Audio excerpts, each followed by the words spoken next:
Pop quiz, hot shot.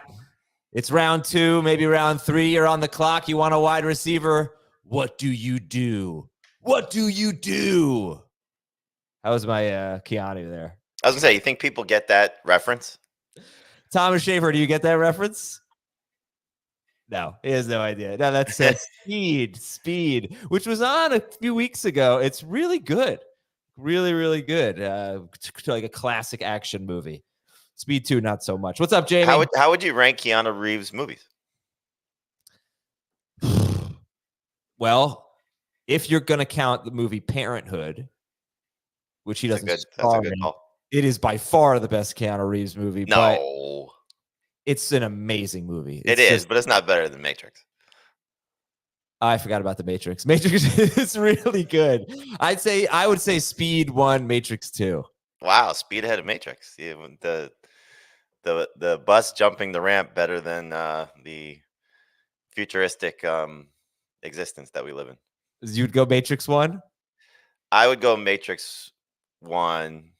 Although John Wick is pretty good. That series is awesome. I forgot about John Wick. John Wick, number 1. John Wick, Speed. Like John Wick 1. I haven't seen the 4th one. I've only seen part of the 3rd one, but they're all better than the Matrix and Speed so far.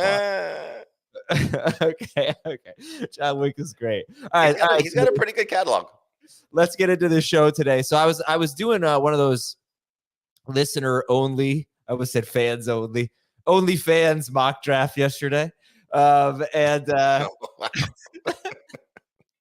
had to draft for one of the guys who didn't show up. So I was on the clock in round 3 and I needed a wide receiver, and already off the board after Marvin Harrison went with the 13th pick.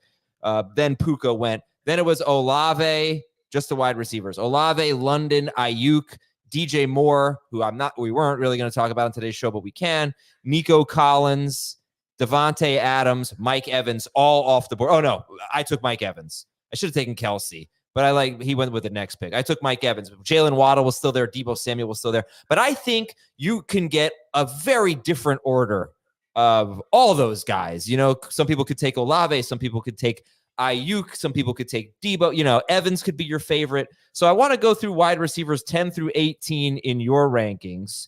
And they are in this order. Chris Olave in full PPR.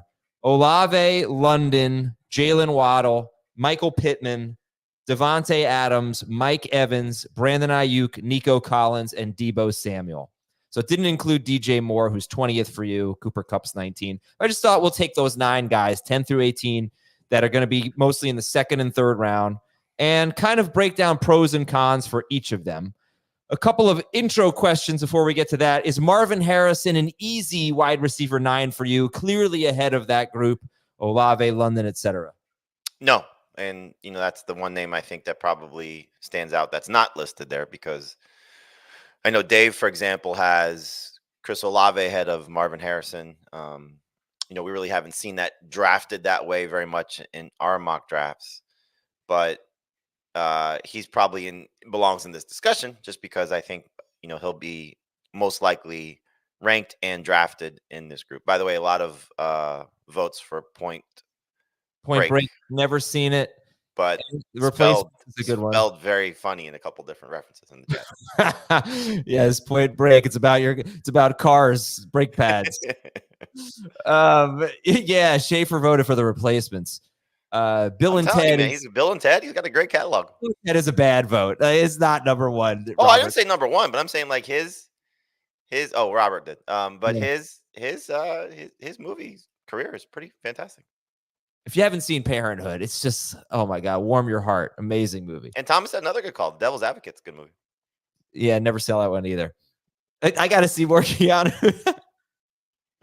Okay, do you like the trio of running backs, James Cook, Isaiah Pacheco, and Rachaad White, better than your number 10 receiver, Chris Olave? In full PPR, I do. I'm sorry, not better than Olave, no. I thought you were going to say better than my 12th receiver. I have my top 11 receivers ahead of those group of running backs. Okay, so that would be Olave and London. Yes. And the first 9. All right, I know I should have promoted this more yesterday. I apologize. If you're listening before 2 o'clock Eastern on Tuesday, you still have time to tune in to CBS Sports Network at 2 o'clock Eastern on Tuesday. We'll be doing a special edition of Fantasy Football today. I assume the video will also be available on YouTube, but it'll be a little bit more different. We'll have some fun. We're going to do some fill in the blank. We're going to do some Fantasy Feud.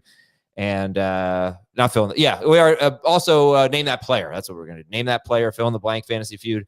A fun, gimmicky show for you here on June 4th, CBS Sports Network. You can find it on your cable provider or whatever you have. You can watch it online as well. So, okay, check us out at 2:00. Jamie, news and notes. I had my shave today. That is why I shaved. Absolutely. I will be putting some product in my hair as well.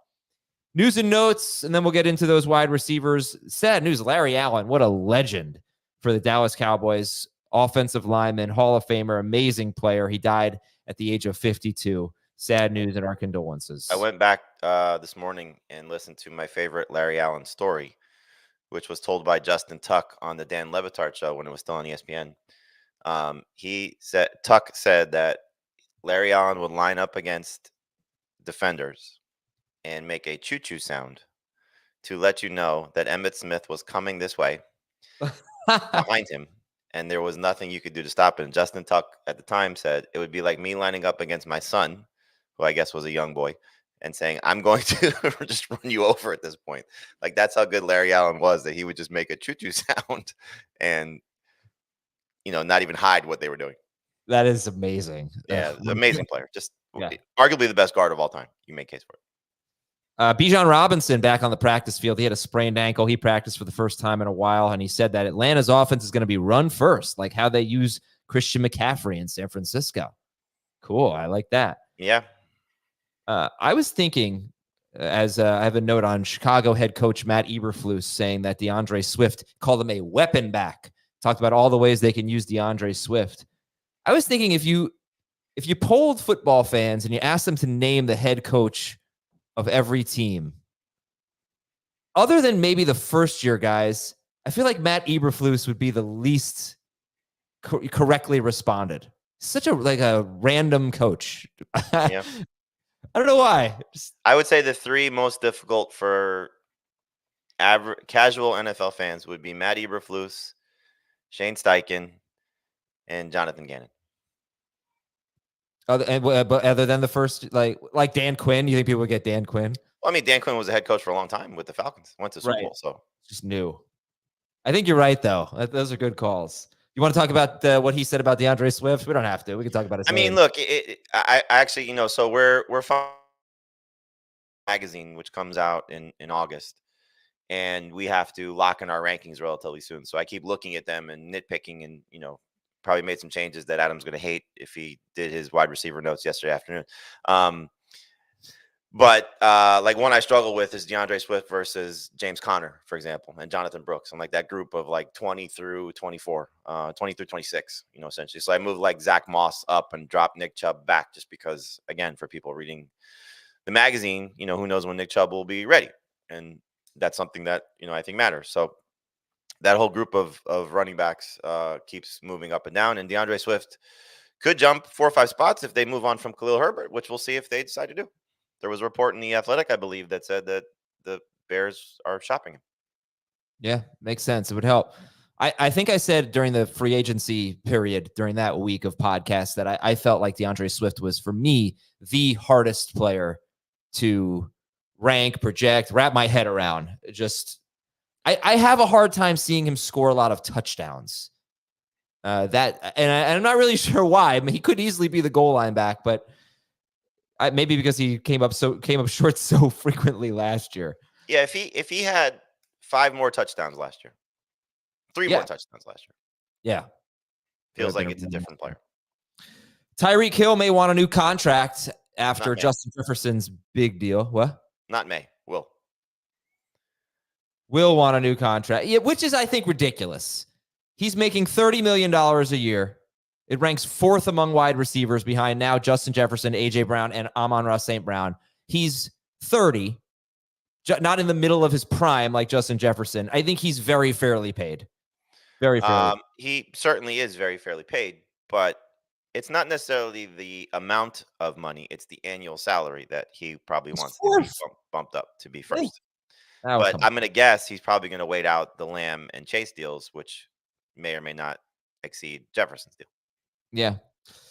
San Francisco signed Logan Thomas to be a backup tight end. Would not be surprised if Kittle misses time if we are streaming Logan Thomas some weeks. And a couple of Colts notes. Anthony Richardson says his shoulder is about 95% healthy. And Trey Sermon appears to be the number 2 running back right now for the Colts. Boy, do I have a softball story for you, Jamie. Oh, nice.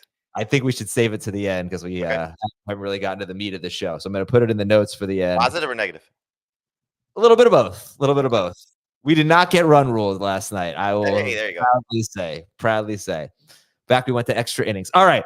We'll be right back. You know what? I'm going to ask you a parenting sports-related question as well. Now or later? Later, when we discuss it. All right. Yeah, stick around. It's going to be a fun show today. We'll be back to talk about Chris Olave and the rest of the gang after this. There's some new players in town, and they brought the plague. You got my attention. You don't want that. Welcome to Kingstown. Mayor of Kingstown. New season now streaming exclusively on Paramount Plus. Chris Olave is wide receiver 10 in Jamie's rankings. He will be a second-round pick almost by default, I think, in a lot of drafts, but he might slip into the third round in 12-team leagues. Last year, he was 21st per game in full PPR, 23rd per game in non-PPR, and he has a bit of a touchdown problem. So I want to ask you for pros and cons for each guy. Give me a pro for Chris Olave. Another third-year wide receiver that has the chance to, hopefully have a breakout career type of season. And you mentioned second round pick. I think when we start to see ADP of everybody drafting, you're going to see a lot of quarterbacks push guys like this down.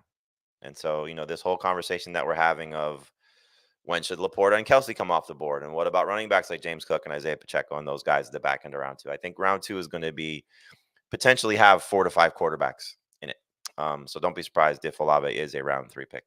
But in terms of where his wide receiver listing should be, it's anywhere in this range. And the reason I like him at 10, ahead of London, ahead of Adams, ahead of Deebo and Aiyuk and some guys that are a little bit more established and proven, is I think that with the change in coordinator, change in system with Clint Kubiak coming on board, that they will allow Chris Olave to blossom into the best version of himself. We've seen a player that can make a lot of plays down the field. We saw that with Jameis Winston in his rookie campaign.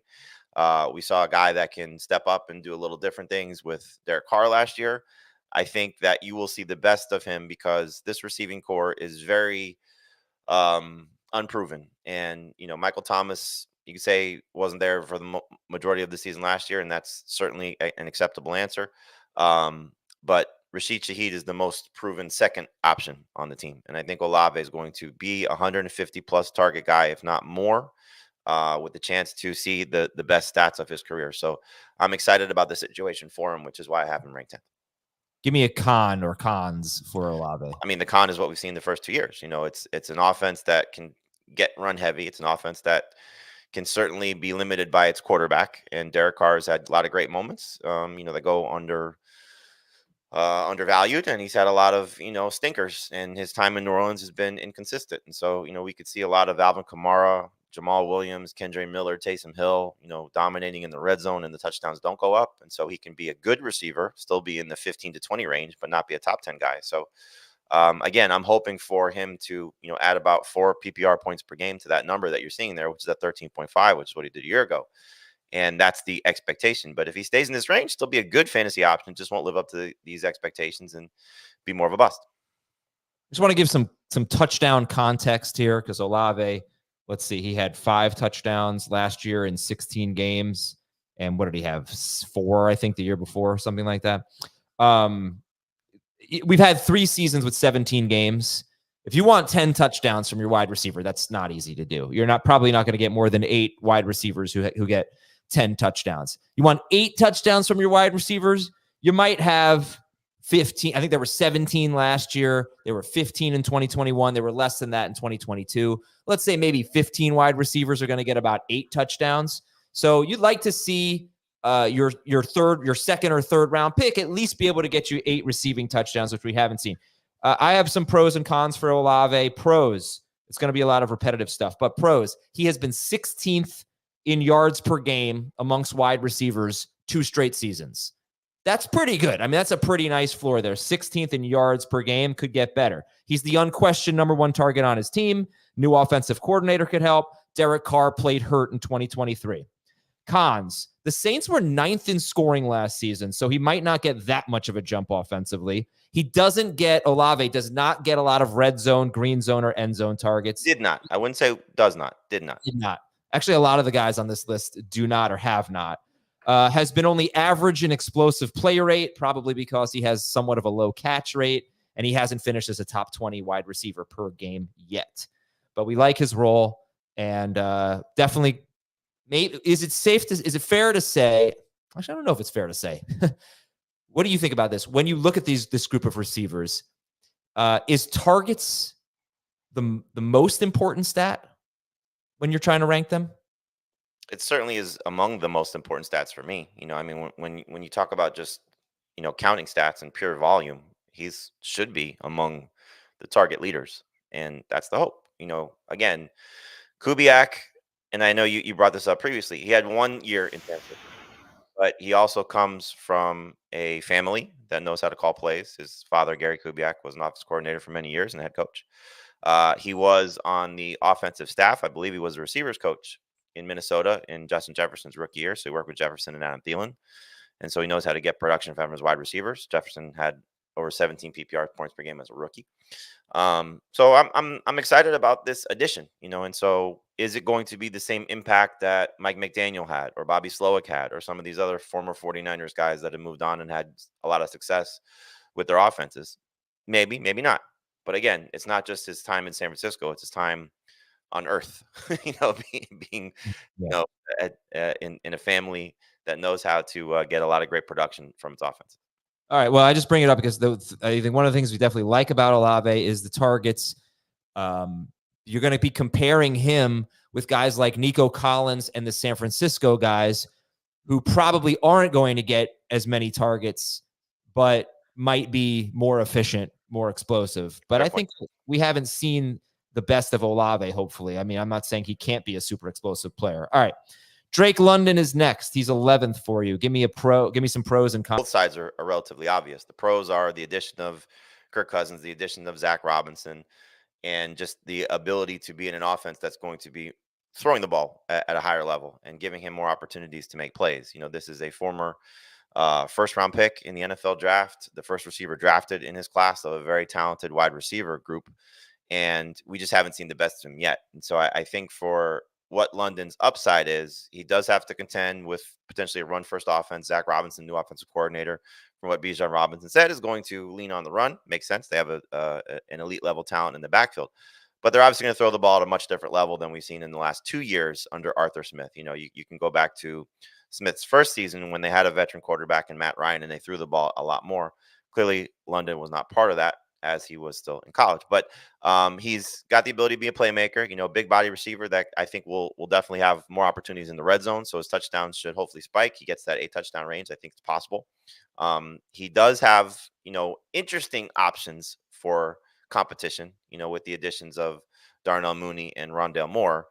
But clearly you've seen what those guys have been. London could be, the alpha, should be the alpha in this offense. And so while he's been very underwhelming, and you've certainly brought up the advanced metrics about how poorly he's done in the first 2 years of his career, I think all those things kind of get pushed aside. At least they do for me, because I see a third-year receiver who's about to break out and getting a quarterback upgrade, offense coordinator upgrade, and not that much competition for targets should allow London to be the type of receiver he's capable of being. Yeah, so you kind of hit on the pros and the cons. The pros are should be the number 1 target for a much improved offense, was the first wide receiver selected in a good wide receiver class. And he's led his team in red zone and green zone targets 2 straight seasons. I think that should probably continue. Just need to see more touchdowns. He has 6 touchdowns in 2 seasons. Atlanta threw 34 touchdowns over the last 2 seasons combined. Is it so unrealistic to think that they'll throw 30 this year? Could he have 8 touchdowns out of 30? That's really not even asking for all that much if he's going to lead the team in the important targets. Yeah, the cons are some of the advanced metrics and kind of what we outlined a few weeks ago where we compared him to Garrett Wilson and George Pickens. All 3 of those guys have been on bad passing offenses, But the other two guys have given you 1,100-yard seasons. Drake London, 905 yards is his career high. He did that in 16 games, so maybe he's like a 960-yard guy last year. So he hasn't shown the explosiveness that the others have had. I guess if I had a concern with him, it's and we're going to talk about Michael Pittman, right? Are these guys explosive players? I don't know. They haven't been. Pittman's been in the league 4 years, and he hasn't really been an explosive player. I still feel like they could be, like just because we haven't seen it. But you compare them to Jaylen Waddle, Nico Collins, Brandon Aiyuk. I know those guys can make big plays, can run away from defenders, can give you like a 130-yard game. I don't know that Pittman, I think, has been a little bit limited by the lack of explosive plays. That's my concern for London, that he's going to get a lot of targets, but not quite do enough with them. Well, I mean, again, you're talking about a not just quarterback change, which is huge, but the coordinator change. And Zach Robinson coming in from the Rams offense, where you just saw Puka Nacua have a breakout rookie campaign, which doesn't happen to that level very often, if ever. You saw what he was able to accomplish in Cooper Kupp's tenure, over the last couple of years. I don't know exactly how long Robinson's been with the Rams, but I'm guessing he's had a big part in Kupp's success as well. And so, you look at those two guys and what even Demarcus Robinson, what he was able to accomplish as the third receiver, so this offense gets production from its receiving core. And so really and one of the cons, we didn't even mention this, we are asking, it's the same thing with Garrett Wilson. We are asking a 35-year-old quarterback in Kirk Cousins to return at that level off a pretty significant Achilles injury. By all accounts, he's going to be fine.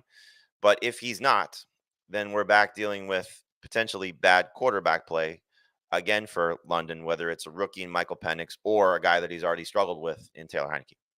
When you look at Olave and London and compare to the rest of the group, which I know people might not have memorized, it's Olave, London, Waddle, Pittman, Adams, Evans, Aiyuk, Collins, Deebo Samuel. Do Olave and London have the highest floors? Maybe Pittman as well? No, I don't think they have the highest floors. I think they might have the lowest floors.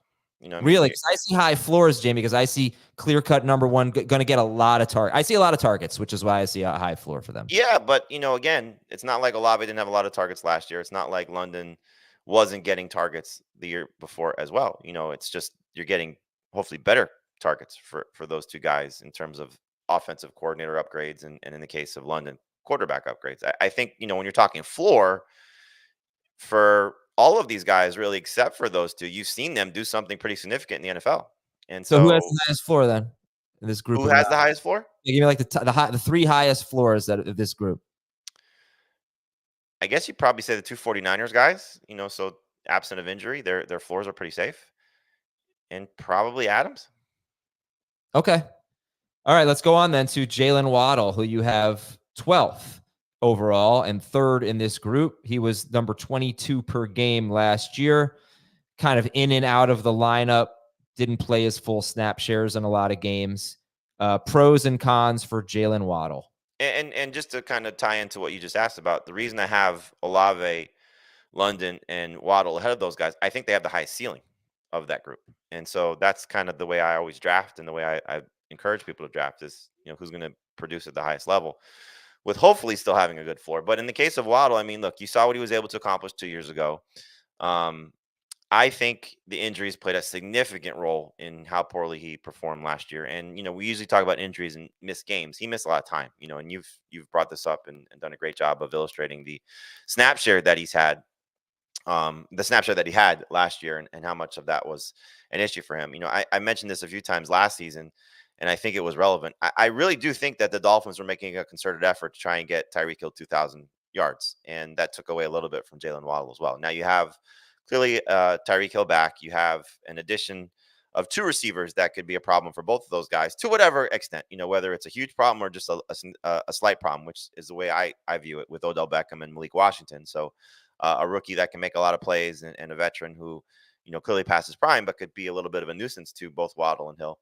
But if he's healthy, we've seen 100 catch season from him. We've seen a dynamic, player across the entire field in his sophomore campaign. And then year 3 was just a little bit of a struggle. So, you hope that he's 100% healthy. We also saw, and this is something just to factor in, it's a small thing, but the one game that Tyreek Hill did miss last year, and he's a receiver entering his 30s, Jaylen Waddle was an absolute monster in that game against the Jets. And so, tough competition, still produced at a high level. So I don't mind taking a chance on him at the end of round 2. That's how excited I am about Jaylen Waddle. When you see our magazine and the pick by pick series, it's the only draft I could reference that I took him in the spot, because it's the only time that I had the spot. But I had the first overall pick with the 2-3 turn after taking Christian McCaffrey. Jaylen Waddle was one of my selections, my first wide receiver. All right, here are the pros and cons that I have for Jaylen Waddle. Waddle pros. I like that he was on pace for 1,231 yards in what I consider a bad season for him because of the missed playing time. He's played 70% of the snaps in 6 of 14 games, which is much, much lower than what we saw the year before. So that's 1,231 yard pace in a down season. If you remove weeks 7 and 16, when he played less than half the snaps, Waddle was on pace for 1,276 yards. That's better than what Mike Evans did last year. That's better than what Deebo Samuel was on pace for in his healthy games, even when you factor in all his rushing totals. So there's good yardage there, and I think there's 1,350 to 1,400 yard potential if he is healthy and Tua is healthy all year. And I like that he saw a big increase in his target per route run rate last year. Cons, obviously, has to contend with Tyreek Hill, and Waddle has shown that he's a little bit dependent on the big play. That was a huge difference. He just didn't make those big splash plays last year, and that's going to affect his touchdowns because he's not really a big touchdown guy. He has 6, 8, and 4 touchdowns in 3 seasons. Hasn't gotten a lot of red zone, green zone, end zone targets, and I don't know that that's really going to change. So he needs to make big plays. He can make them, but it's in his profile. He might be a little bit too reliant on them. I feel like you're going to be, and I'm with you, man. I love Waddle. I think you're going to be kind of the high guy in the industry or among it, or maybe compared to ADP. That's the sense I'm getting, is that people will be a little bit down on Jaylen Waddle. Yeah, again, I don't think using our rankings is going to be reflective of what ADP is going to look like, because when you push the quarterbacks up, a lot of these guys are going to get pushed down, which is just how people will draft, because there's so much uncertainty, as we've talked about this week, that we have this group of running backs, this group of receivers that people, I think, like to have on their fantasy team. They just do not want to take them in round 2, and Olave, London, and Waddle are probably 3 of them. Yeah. Well, I mean, I'm not even talking about the round. I'm just talking about where you have him ranked among I get it. Wide receivers. He's wide receiver 16 in Fantasy Pros ADP. He went toward the back end of this group in that listener draft I did yesterday. All right. Next guy we'll do, and then we'll take a break, is Michael Pittman. Where's my music? Pittman. All right. Last year, he was the number 18 wide receiver per game in full PPR, number 27 in half PPR. Pittman checks in at wide receiver 13 this year for Jamie. So that's after Olave, London, and Waddle. We get Pittman, and give me pros and cons for Pittman. I still expect him to be the target leader for the Colts by a significant margin. I expect Anthony Richardson to continue to improve in year 2 as a passer and hopefully stay healthy for the majority of the season. I also expect his touchdowns to come up, not necessarily in a significant way, but 2 or 3 I think is realistic. 6 or 7 is something to not expect but hope for. But hopefully will be the case when he finishes the year. The cons are Anthony Richardson is not going to pepper him with targets like Gardner Minshew did. That there is a better Josh Downs, a better third receiver in Adonai Mitchell, and that Pittman's targets not crater, but he comes back to the pack. Plus, you have a healthy Jonathan Taylor for the whole season. Now, that's not necessarily, I think, a fair argument, because Zach Moss was very successful in the games that Taylor missed. So running game was still there, but if he stays in the 4 touchdown range or less, then Michael Pittman might be a bust in this range because of the targets and everything else coming down around him. So he makes me nervous, to be honest with you. He's somebody that I'm a little concerned about, but I'm hoping that Anthony Richardson becomes continues to improve as a passer and can, make Pittman play at the level that we saw last year, or at least very close to it, with, again, a bump in touchdowns. All right. Pros and cons that I have for Michael Pittman. Pros, he's been on pace for 105 and 119 catches in his healthy games, which are most of them, over the last 2 seasons. And obviously he gets a lot of targets. And while he only has 6, 4, and 4 touchdowns in his last 3 seasons, consider that the Colts have thrown 17 and 18 touchdowns as a team in their last 2 seasons. I consider Pittman to be a good, reliable player who's capable of doing more per catch if he gets a higher ADOT. His ADOT has been, in my opinion, too low for a true number 1 wide receiver to like really thrive. The cons, he's played with so many quarterbacks that it's hard to project him. You know, there's been no consistency. It's been a new guy every year. And a lot of times it's been 2 guys or 3 guys like Sam Ehlinger in there for Michael Pittman. We don't know how much Anthony Richardson is going to throw, and we don't know how much he's going to throw near the end zone. And Pittman just hasn't been an efficient wide receiver. He's been either mediocre or bad in yards per catch or yards per target. He's never ranked higher than 50th in explosive play rate among wide receivers with 50 or more targets, which is usually about 80 or 90 of those per year. So I think that Pittman is capable of doing more if they throw to him downfield more, but he's really been kind of like a Keenan Allen. I don't think people really think of him that way. He doesn't play in the slot as much, I guess, but that's more or less what he's been. And that's not the kind of guy who scores a lot of touchdowns. So I've been nervous about Pittman too. Like you have him ahead of Adams 1 spot. I definitely take Adams over Pittman. And it's just tough with all these guys. Like I don't think Pittman's as good of a player as Deebo or Aiyuk or Nico Collins, but it's that pull of like even how good could Josh Downs and Adonai Mitchell be? I don't think good enough to truly take away from Pittman. It's that pull of getting all those targets, Jamie. But yeah, and it's the Richard. It almost feels like he needs to be a 100-catch guy, and if he's not, then we could be in trouble. So, PPR versus half and non, he's a, like the Alvin Kamara version of that at wide receiver. Just a guy that for me is top 15 in PPR and barely in the top 24 and non. Wow. So in half PPR, are you taking Deebo Samuel or excuse me, or Pittman? Deebo. Yeah. Okay. All right. We're going to take a break here. We've gotten through the first 4: Olave, London, Waddle, Pittman. We'll get to Adams, Evans, Aiyuk, Nico, and Deebo when we come back.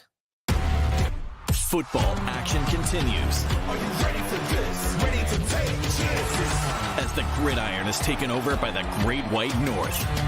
It's time to storm the fortress. It's time to fight on the battlefield. Catch the Canadian Football League on CBS Sports Network. Davante Adams, 31 years old. He went from the number 3 receiver per game. Actually, I think it was number 6 in full PPR, number 3 in non-PPR in 2022 to number 17 per game in 2023. But he still had 175 targets last year. Pros and cons for Davante Adams, who is wide receiver 14 for Jamie. The pros are he's done it year after year. He's done it now 2 seasons in a row from a target perspective with the Raiders, with a few different quarterbacks.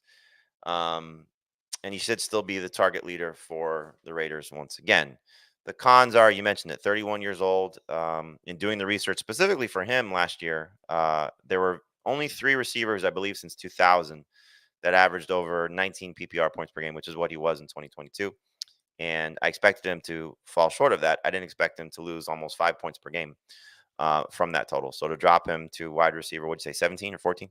17 last year per game. That was kind of the fear was that he would do that. Now, I didn't expect him to still have that many targets. He did have a 21 target game, if I'm not mistaken, toward the end of the season with Aiden O'Connell. So that's encouraging in his final 4. And despite the fact that Zamir White was getting all that work, he was still getting all those targets. But now you add a pretty significant piece to this offense in Brock Bowers, who, I anticipate having a bigger role than the tight ends had last year as a group. Jacoby Myers is still there, and you have some questions at the quarterback position, whether it's going to be Gardner Minshew, who should feature him, and Aiden O'Connell again, who did, but will they start to spread the ball around a little bit more and feature some of these other guys? So Adams is still a top 15 guy. I think originally when I did my first version of our 2024 rankings, he was a little bit lower than that. And, you can easily sell me on he's better than the 4 guys in front of him. I know for Dave, I think he's the high guy on Adams. I think he has him in his top 10 still. And I get it. But 11th. Okay, so in his top 12. Yeah. It just feels like we're starting to see the slow crawl toward the end of his career, and he's still going to be very good, very solid. I have no problems if you want to take him in round 2. If it's a very receiver heavy draft and you just want the safe player, and he certainly should be a round 3 pick. But for me, I'm taking the guys that I feel have a little bit more upside, which is the guys I have in front of him, which is why he's only 14th for me. There are some great receivers like Randy Moss, I think even Hines Ward, Marvin Harrison, who had awesome season, especially Moss and Harrison at age 31. I think Moss wasn't so great at 31, but then he was like a top 5 wide receiver at age 32. We can get into this a little bit later. There just aren't that many receivers that But do that well. the 3 guys you mentioned had pretty good Hall of Fame caliber quarterbacks. Yeah. So, yeah, I have actually noticed that it seems like if there is an age drop off for a lot of these guys, it's usually 31. That's what lately I'm sort of seeing. 30, I still feel like you get a lot of really good years. 31's a little scarier, and that's what he is, and he'll be 32 in December. Pros I have for Adams: 2 straight seasons with the Raiders with 175 to 180 targets. He's caught at least 40% of the team's touchdowns both seasons. But last year they barely threw any touchdowns, something like 22 touchdowns or something. Gardner Minshew could be a big upgrade over what was the worst pass offense that Davante Adams has ever played on last year. Cons, the rates were bad last year. You don't like seeing that in an older receiver. Antonio Pierce seems like he definitely wants to be more run heavy than Josh McDaniels, but they were 14th in pass rate with Pierce. They were 6th in pass rate with McDaniels, and it could be Aiden O'Connell. And I would be pretty happy with Minshew. I wouldn't be as happy with Aiden O'Connell. So that's definitely Could be both. I mean, we could see both play significant amount of games this year. If I don't think if they commit to one, the other is that guy is entrenched if he struggles. I don't agree with what you said about the upside, though. I still see huge upside for Adams because I see 180 target upside for Adams. Did I say there's no upside? No, I think you said that the other guys had more upside. Oh, yes, I do agree that the other guys have more upside. The one that you can, again, sway me on is Pittman. But I think if Waddle on the offense that just led the NFL, or at least the quarterback that led the NFL in passing yards last year, I take that upside more. And I think the other 2 guys that we talked about, Olave and London, are in better situations. Okay. I think you could argue that he's in a better situation than Olave. Yeah, you can definitely argue it. And, Okay. part of the argument is the quarterback he went to Las Vegas to play for is now in New Orleans, but for better or worse. Yeah.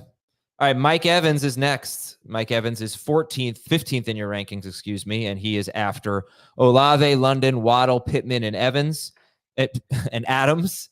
Evans is going to be 31 years old in August. And I'll just say this, Jamie, as I dug in and I did a lot of research preparing for this show.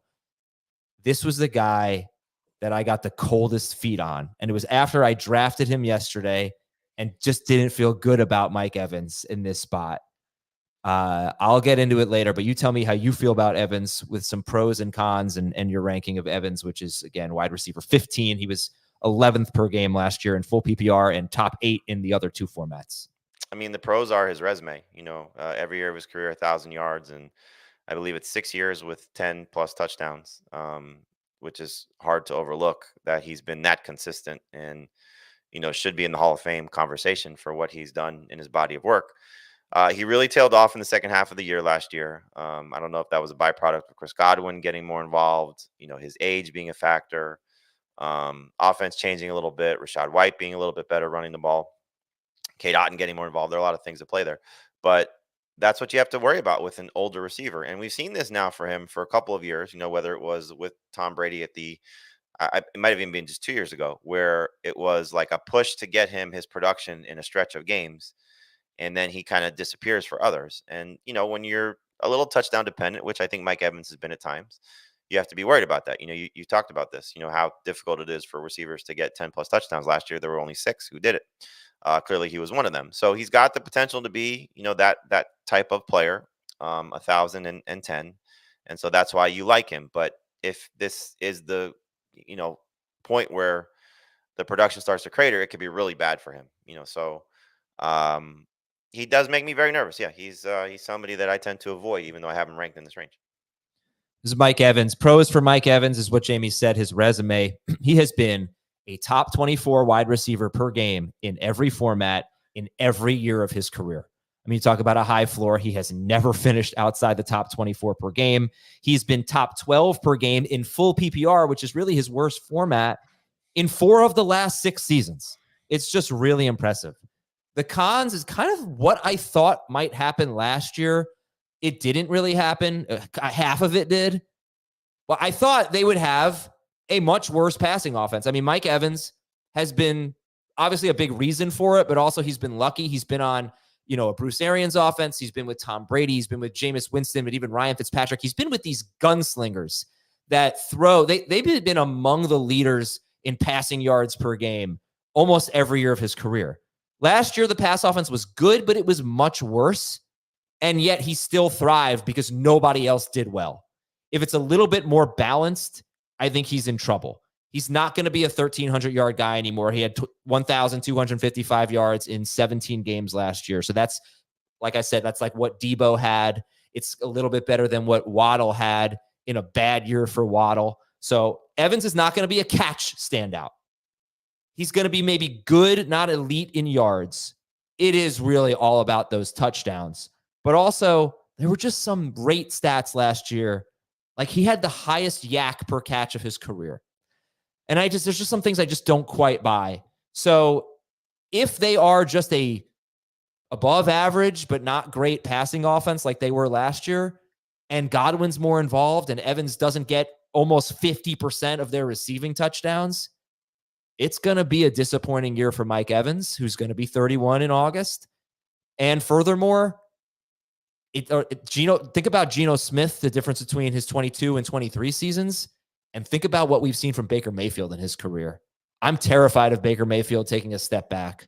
So I also nervously draft Mike Evans if I draft him at all. Well, you bring up Geno Smith. I think, the name that needs to be mentioned is Dave Canales, and that's, I think part of your reasoning is that Geno Smith lost Dave Canales, went to Tampa Bay and took a step back. And now Canales clearly going from Tampa Bay to Carolina. And so we'll see how things go for this Tampa Bay offense. He could easily have 1,000 yards and 7 touchdowns, Mike Evans, and still be a very good receiver, but would be a bust if you're drafting in this range. All right, Brandon Aiyuk is next. The last 3 are Aiyuk, Nico Collins, and Deebo Samuel. We can try to go one by one here. Maybe we'll go a little bit faster. I mean, you can put the 49ers guys together if you want. Yeah, I'll just say this for the 49ers guys. I mean, there is an obvious con for them, and it's that they are maybe of this group going to see the fewest. I would say almost guarantee they're going to see the fewest targets of this group. I mean, Brandon Aiyuk, in his best sample size, remove weeks 2 and 18. He played 53% of the snaps, 38% of the snaps. Brandon Aiyuk was on pace for 115 targets. That's super low. Deebo Samuel, how about this for Deebo? Over his last 2 seasons, he's played 34 games, including the playoffs, in 2 seasons. And he has, I'm sorry. He has more than 70 yards in 9 of those 34 games. In fact, I'm going to tell you this. Over the last 2 seasons, his 17-game pace in his healthy games, including the playoffs, is 996 receiving yards. So, and he's running the ball less every year in the McCaffrey era. So if Deebo getting to 1,200 yards to me, total yards, is not a foregone conclusion. I mean, he's so damn good that he could have a 1,500-yard season. It wouldn't surprise me, but he's running the ball less. And these guys, they're 110, 115 target guys. So I see a ton of downside with them, actually. But then again, they're both, among the most elite talents, I think, in the NFL. So yeah, that's my 49ers thing. And then Collins, is he a lock for 130 targets? No. Right. So that's where I think these 3 guys are easily lumped together. Nico's only done it for 1 year. You could argue Aiyuk's only done it for 1 year, but they look like supreme talents with maybe the lowest targets among this group of 9 receivers. Yeah, I mean, yeah, I think in the case, at least for me, I'm banking on the offenses that they play in to enhance those elite talents. And it happened for Collins last year for the first time because of, Bobby Sloak and CJ Stroud. It's been a consistent factor, I think, for the 49ers guys because of Kyle Shanahan and, with clearly the case of Deebo, but for both those guys with different quarterbacks and Brock Purdy, sort of being the steadying force for them the last couple of years. But the cons are relatively easy when you look at it. For Aiyuk and Deebo and Collins, they're in crowded receiving cores, and the 49ers guys just got more crowded, which was not something we expected with a first-round receiver being added in Ricky Pearsall. And so I think it's easy to say, okay, Pearsall is a guy for the future as opposed to now. What if he is the now? What if it is a third receiver in the mix? And so now you have McCaffrey and George Kittle also getting targets, and now another guy taking away from these guys. And if Aiyuk doesn't get a contract, I wouldn't rule out a holdout here for him. So he could be a guy that slides out of this range just because of fear of when he will actually show up. So that's a big part of what you have to keep an eye on with him. With Deebo, like you said, he's been running the ball less. Now, if there's a McCaffrey injury, who knows what they decide to do, if they lean on Elijah Mitchell or, the running backs that they still have there or added in Patrick Taylor and Isaac Guerendo. I probably butchered his name again. I don't think so. They have a lot of options in their backfield that they may decide to lean on more so than Deebo, but we know how much Kyle Shanahan likes giving him those chances. So I think for those two guys, you sort of overlook the target crunch and bank more on system and talent and hopefully that they stay healthy because the touchdown should be there for them. And certainly in the case of the 49ers guys. For Nico, it's a little bit of an unknown because was he a one-hit wonder? Did he really benefit when Tank Tell got hurt? I don't think that's the case because he's somebody that, I know I liked, for the first 2 years of his career, not necessarily to the same level last year, but can produce at a high level and show the ability to make a lot of big plays and be a target hog, which is the things that we like. But Stephon Diggs being there, Tank Tell being back, Dalton Schultz still staying, those are all negatives for Nico Collins, which is why we're starting to get into the range where there's a lot more question marks. But again, you're banking on talent, you're banking on offense, quarterback, all those things. And that's where these guys start to win a little bit, maybe even more so than a couple of guys in front of them.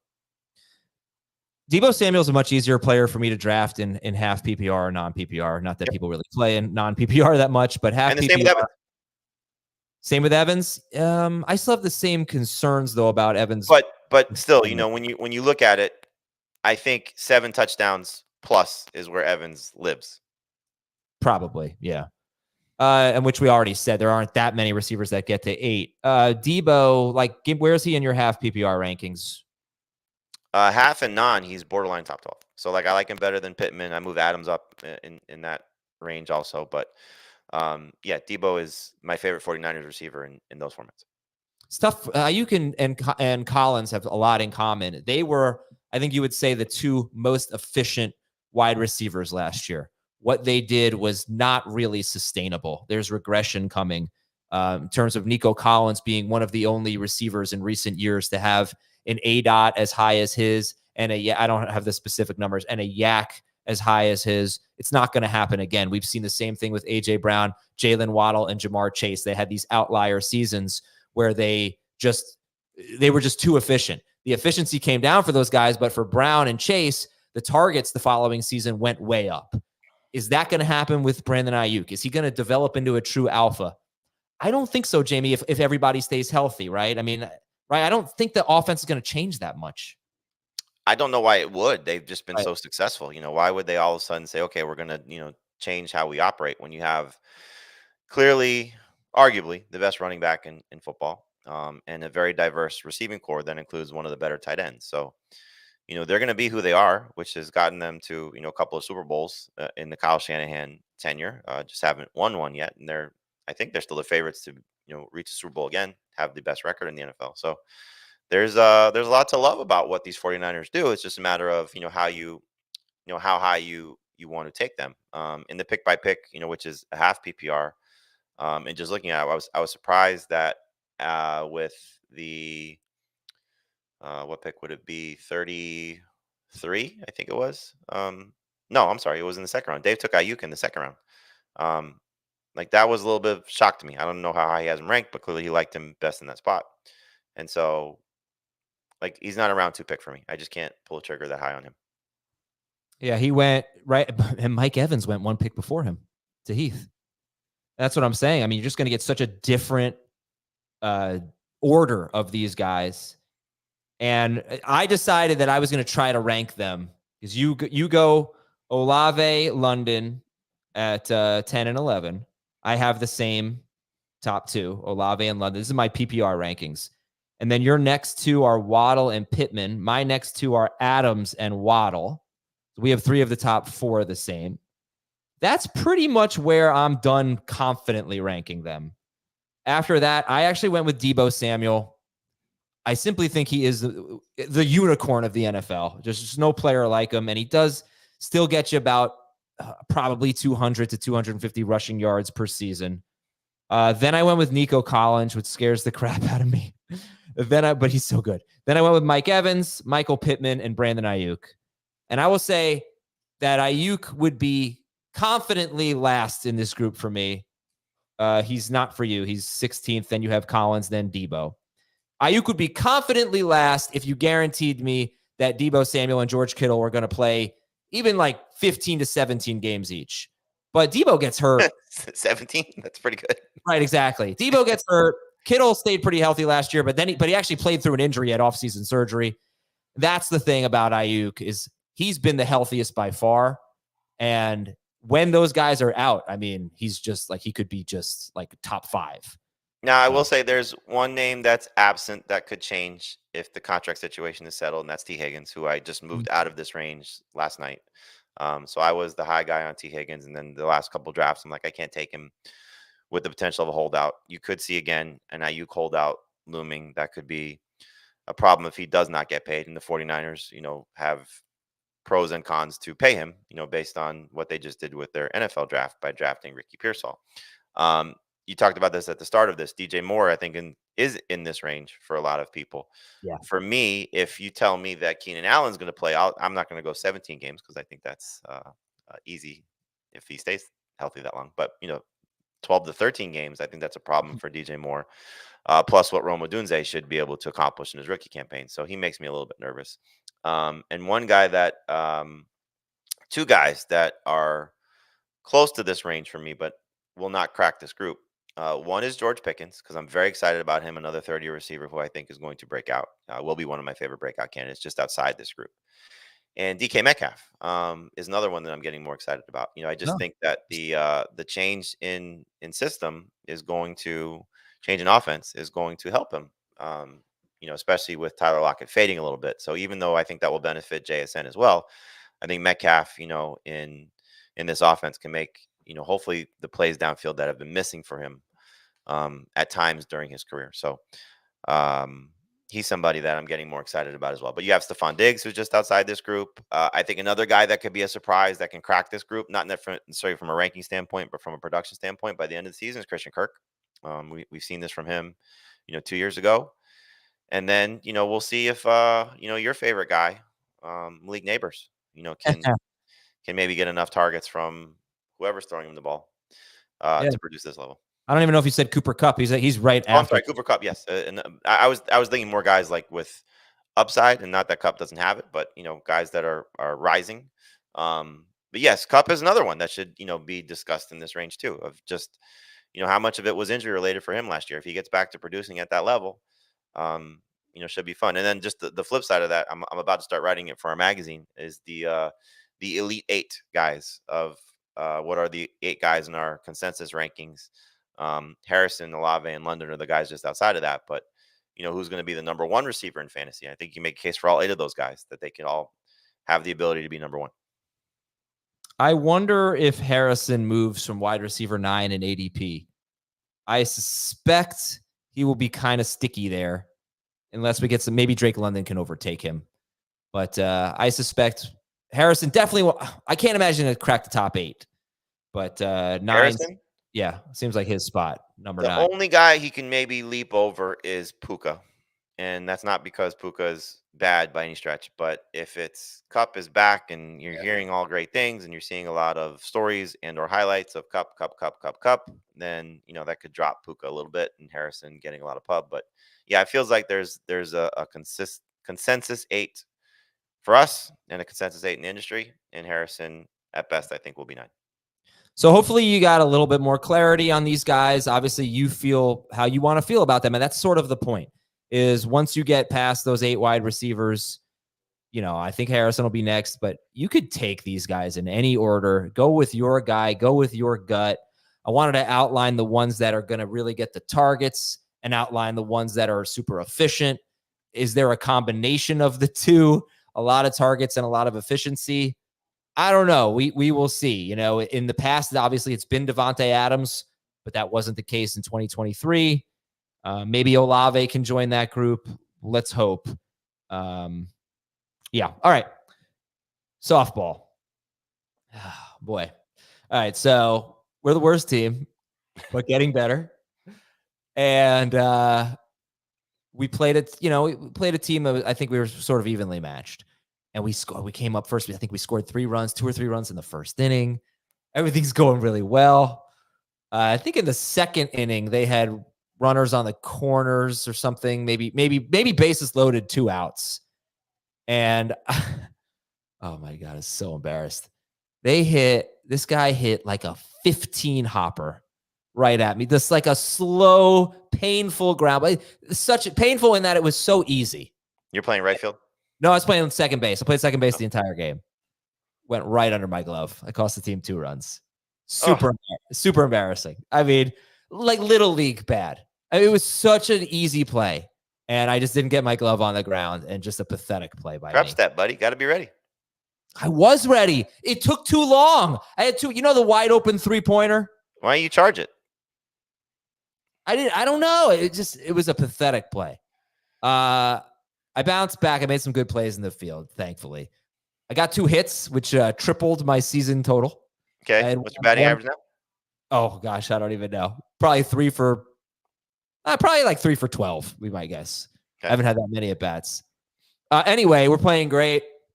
We go to extra innings, 5-5. We go to the 8th inning. Okay. We score 4 runs in the top of the 8th. I even drive in an insurance run. Nice.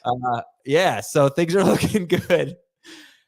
This guy comes up with 2 on. They've scored. We fall apart a little bit in the bottom of the 8th. 2 men on, 1 or 2 outs. He's the winning run. He's their best hitter. He's a lefty. I'm playing second base. He's already smoked 2 balls right at me. So I am absolutely expecting this ball to come to me. This guy hits the ball to California. He hits the ball so far. It was the best hit I've seen all season. He hits a walk-off 3-run homer. You don't hit home runs. Like even the best, like the hardest hit balls. Home runs? No, they usually end up as doubles or triples. Okay. This guy. Is there a fence? We play with wooden bats. No fence. Oh. He hit a freaking bomb. Walk-off 3-run homer. They score 5 runs in the bottom of the 8th. They scored 5 runs in the first 7 innings. They scored 5 in the 8th, and we lost. Wow. Wooden bats and softball is a little weird. Wooden bats is tough, man. It's tough, yeah. Slow pitch softball, but interesting. I have a parenting question for you. Sports. Yeah. So my 12-year-old earned a spot on what is the 12U All-Star team, which is the Little League World Series eligible team.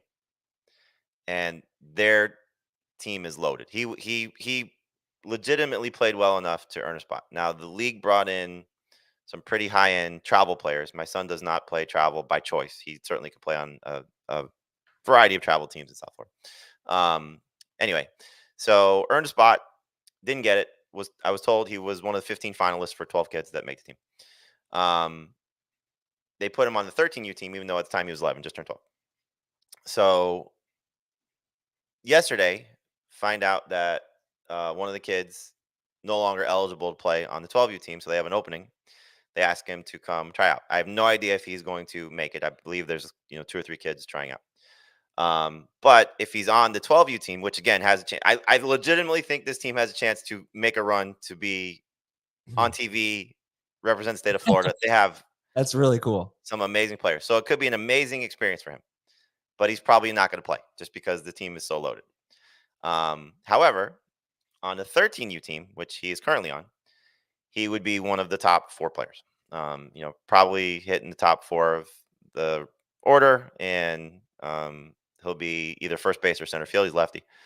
And so if he gets the opportunity to play on this team, I don't know what to tell him. I don't know what he's going to want to do. This is an easy call. What would you do? The 12 team, the World Series team. The experience? Yeah, and that's how you get better, right? I mean, you're playing with the best competition. That's why I told him, I'm like, I'm one of his coaches on the 13U team. The 12U team has like legitimate professional coaches that have played baseball and work in baseball facilities and are just rock star baseball coaches. Like, I'm like, you're going to get a much better coaching experience for you. I don't mean to agree with you so wholeheartedly, but yeah, no, this is a no-brainer. He's got to go on the 12 team. Got to go to the opportunity. Where is the World Series again? Williamsport. Yeah, you gotta go. You'd go. Like, that'd be super fun. But that's they have to make it. We've had, I think they're fine. They're good. Florida's a pretty good hotbed for baseball. South Florida for sure. And I think one team in 20 years, the Boynton Beach team that went a few years ago. Do you remember that? I do. I know, but I have an issue here with this. Actually, I think you have to tell them the 13 team. We can't lose you during mid-August. That's draft prep time. You can't be at the Little League World Series. I'm sorry. I think I could still work. But so the way that it works is you everybody hits, and then it's just a matter of the 9 best kids that play the field. So like last night, for example, he was in this baseball facility they just wanted to see him hit because really that's what they're looking for. And he's just getting peppered with 70-mile-an-hour fastballs from 46 feet, which I think is like the equivalent of like 95. Wow. Like it was just so, and poor kid was sick for a week with strep throat and hadn't swung a bat for a while. So went to practice. I got told to practice, hey, you got to come see if you could try out. And it was just like laser after laser. And he's just, he barreled up a few of them and was making contact on most of them and doing a great job, and just like he walked out, he's like, my hands are in so much pain. From the experience, but it was fun to watch, so that's great. Congratulations to you and your kid. Yeah, we'll see if he makes it. You're a dedicated dad. You spent a lot of time on the baseball field. Good for you. All right, everybody, thanks so much for tuning in. Thanks for indulging the last 10 minutes there of our lives, and we will talk to you. We got the show at 2:00 today on CBS Sports Network and another podcast tomorrow where we look at some early average draft position trends. Talk to you then.